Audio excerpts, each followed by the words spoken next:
you're looking to reduce the use of MSG in your diet, but you want to keep the flavor in, keep watching, because in today's video, I will share with you 5 ways to flavor your foods naturally without the use of MSG, so you can take your health to the next level.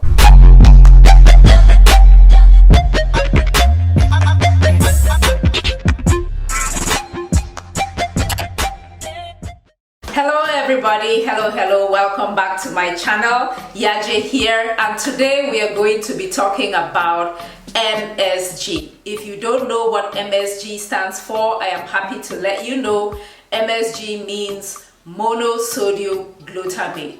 It is a chemical that is now being added to a lot of seasonings, a lot of things to make food taste better. Unfortunately, a lot of my African sisters, African moms, African cooks are choosing to include a lot of these bouillon cubes, these stock cubes, seasoning cubes, Maggi cubes into their cooking to add flavors artificially, and it is not doing us any good. We need to figure out a way to reduce and eventually eliminate the use of these Maggi cubes from our diet so that we can be healthy. Fear not, you can season your foods naturally without the use of Maggi cubes, and the best thing is that nobody will know. Let me share with you how. The first thing is that you can use salt.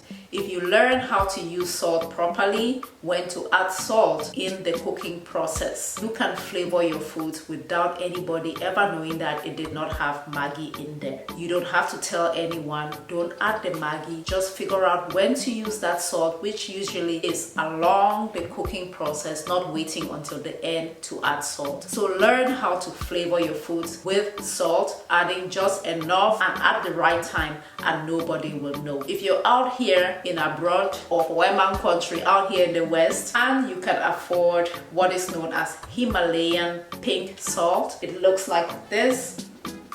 Go ahead and look for it and incorporate some of that into your cooking. I just find that it adds a little, it makes your food tastier, but otherwise plain salt is just fine. You don't have to use Himalayan salt. I am just putting that out there as an alternative. The second thing is that, sister, please learn how to season your food using herbs, using spices, using aromatics. What are herbs? Herbs are things like thyme, oregano, rosemary. Okay, I'm talking about the white man stuff, but things like scent leaves. What else do we have? Kotmanjo. I mean, look around. Herbs are things that you can grow in the garden that you just add a little bit into your cooking and it takes it to that next level. Experiment with what you have around you. Just try different herbs and add flavor to your food that way. Aromatics are things like ginger, garlic, onions. Add it to your diet, add it to your cooking. It will flavor your foods without you having to use Maggi cubes, and